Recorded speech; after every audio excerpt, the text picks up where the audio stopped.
Hey, you're watching Preppy Kitchen, where I, John Cannell, teach you how to make delicious home-cooked dishes to share with your family and friends. Today we're stepping out of the kitchen, which is totally not done, and visiting one of my new friends, Amy Beth, where she'll be showing us how to make the perfect, but still really easy Thanksgiving centerpiece. Let's go.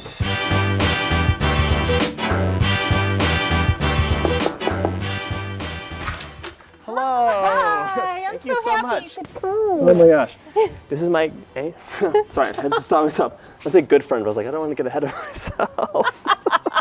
This is my friend Amy. Call me that. We actually met through Instagram, and she has the most amazing account filled with beautiful things. There's a link in the bio so you can check it out. Amy Beth Cup with 2 P's. Let's get started. Yeah, come on in. Okay. Thank you so much for having me over. By the by, beautiful flowers, a beautiful pumpkin, you. everything. Well, I'll give you some of the best tips that I know to make a beautifully balanced arrangement that has a focal point, that when you're sitting at the dining table, you can see over it to the people across the table. Important. That's really important, especially at Thanksgiving. One of the first things that you have to think about is we're going to use this as our vessel. And I like to think about the fact that you don't want it to be more than 1.5 times the height of the vessel. Right, because what is he here? You've got to make some eye contact across the table. Exactly. And even in this case, I know I said 1.5 times, but because the pumpkin is a little bit tall, I don't think we want to go much higher than this with the flowers at all. This is going to go inside eventually. So put this on top and draw a line all the way around. Do you want to do that? I'll do the honors. Okay.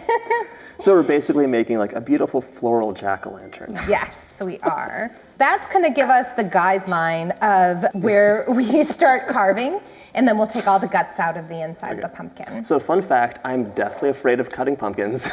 It's like, my parents always told me like to be super careful. I had those little child pumpkin cutters. Yeah. They're like, they couldn't cut butter, but somehow you can like force them into a pumpkin. So this is... I actually have one in the other room. Should I go get it? I'm an adult now. Okay. So I'm just gonna like cut this. It doesn't have to be perfect. No, because, not at all. Yeah. And it can even be slightly bigger than this. It'll make it easier for us You to might get want it to stand down back. into the, yeah. Okay, I'll make it a little bit larger so we can pop it in. Yeah, it's all good. And we'll cut Brian is like, I don't know. Fast forward through this part. I think we made it all the way through. I don't know. Let's see. Wiggle that We'll baby. be back right after. Yeah. I feel like I got it. There we go. All right. I got it. I did it. Now we're going to just scoop out the stuff. You want to use that? Yeah. All Thank right. you. So I selected a Cinderella pumpkin because they're kind of short and squat. I but love you Cinderella can pumpkins. do the exact same thing with mini pumpkins, which is totally adorable. So if you do them with the little ones, just scale your flowers to be the same size, right? So you use smaller ones rather than larger flowers. That looks good. I mean, Maybe one more scoop. So let's put some water. I just left a little bit at the top for overflow. Another thing is, it's not totally 100% necessary when you're doing a flower arrangement. that's a floral spike? Yeah, Was that or what a it's called? flower frog. Oh, it's actually called a flower frog. She was just saying You that. can call it whatever you want. You can get these on Amazon or whatever. But basically, it'll just help to keep some of the stems more sturdy in place so that when you go to transfer it to the dining table, all of your flowers don't shift around. Or if you need to take it to grandma's house or something, you could put it in a box, put it in the car, and the flowers will stay still. If you don't have one of those, totally not necessary. what you could do, because like the florist never wants to give you one of these because they're really heavy. And they're expensive. Yeah. So they'll just make a grid of Scotch tape on top. It's true. And that helps a little bit. Yeah.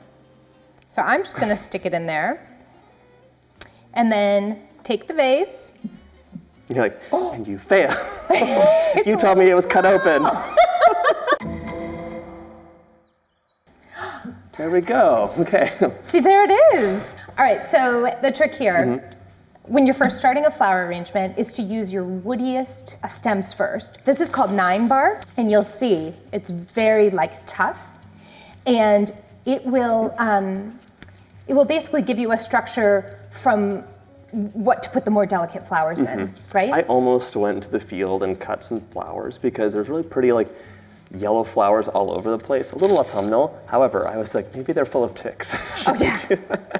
Well, these are from Anderson Acres Farm, and they're like, you know, out in the middle of the woods, just about 3 miles from here. So every once in a while you do find a little guy, but hopefully not this time. Oh, so nature. What I'm doing right now is, because these are so tall, I'm just making them more usable for this size arrangement. So we're following our like one. Yeah. Our so one. let's see. I could help. Do this? Yeah, you want to do a couple? I'll just watch.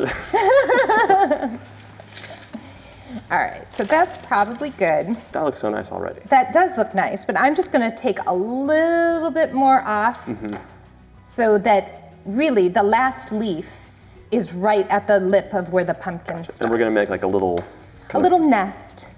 We'll just go through, and you basically put them, that one's going to be a little shorter, at varying heights. So some are shorter than others, so it looks natural. Yeah. We're just going to kind of place these in a circle all the way around till we get to the other side. I think the key is that you chose such a nice variety of flowers, because when I go to the flower market, I would always choose like beautiful like peonies and roses, and it makes a nice arrangement, but it doesn't have that variety that you get with the greens and like this. I can definitely appreciate a flower arrangement that's made of all the same flowers, but at Thanksgiving time, you know, it's all about the bounty. So you want some variation, I think. So this one's kind of nice. You see how it's a little bit more mature than the rest of these. Yeah. It might make for a nice piece that's going to stand up in the arrangement. So this will be probably the last I use of this material. And the trick is to get it the right height. If you go along the side of the table that you're working on and kind of decide how high you want it to be, and then I'm thinking I'm going to cut it right there so that it's the right size once I get it into the arrangement.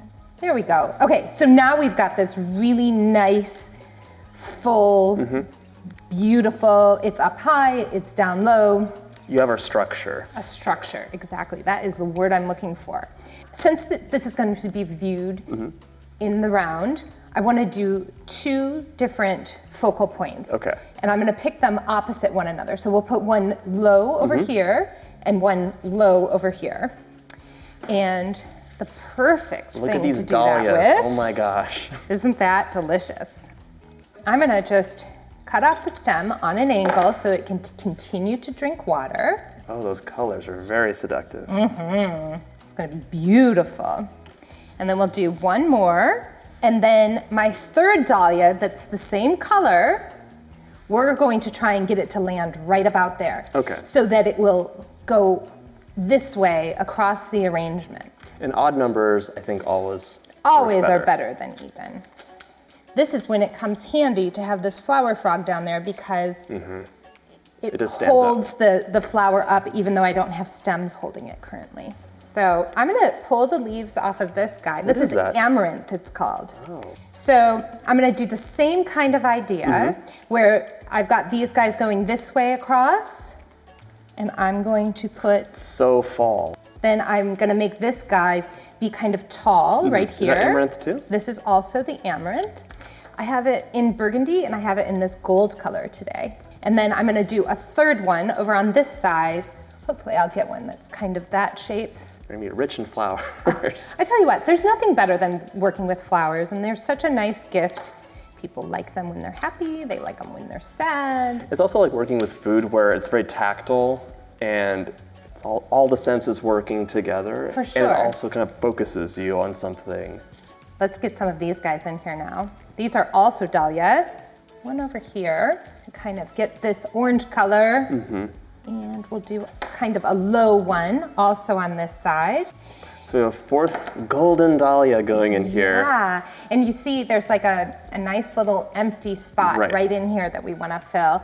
This one's kind of neat because it has this other baby one. I love those little buds. Yeah, so I'm going to use that maybe next to it and make it look like it's still connected. So Amy has amazing taste, and we have been leaning heavily on her since our move, peppering many questions into conversations about handles, kitchen layouts, stoves, everything. I mean, if you see our kitchen, you might see a few things that are going to be familiar. Let's see here. We have one more, and I think I'd like to get it right in here. Okay. And you want everything to kind of have its own breathing room, right? I've even noticed that this dahlia's getting, bumping into the leaf, and basically I'm just gonna go in here and give it a little haircut. I think next I'd like to put just a little bit of these phlox. I'm gonna remove some of the leaves on here, and you could do that too, but I just want them to be a little less. And then just go with the shape of the stem. You see how that's working? And oh, so they can just hang on out. yeah, he's gonna go out that way. And then we'll do another one over on this side. Is it gonna go in the right way? I wanna trim this down. Right here is a good spot. This one seems a little. You see, right there. No. You almost got it. Yay! Is that right? Yeah, let's just turn it a little bit so that it's good, it's perfect. Okay, that and then nice. I'm gonna I do needed a shush. what you do down low, you do up high. So we'll stick this guy right in there. So we have moments that are being echoed at various points. Exactly. We're getting close. Yeah, I'm seeing like there's composition, there's color theory. Focal point, you're choosing like a texture. color story to tell with the arrangement. Exactly. And you have moments that are different, like these little flowers here are paler, but they still have those rich like burgundy colors that are brought in. Exactly. One right in there. Oh, that's so pretty. Yeah, so this is going across this way, you see, and I need one more that comes out down low on this side. And then I think we need to get a couple of pops of white in here, the cosmos. Yeah. So these guys are super delicate. This is why you save them for the last, right? Yeah. And I like to do what I can to make them slightly less weedy. Right. Because once they're in the arrangement, what you're really focused on are on these white, pretty flowers. How long will a cosmo last in an arrangement? Well, in water, a week, I would really? say. Yeah. Okay.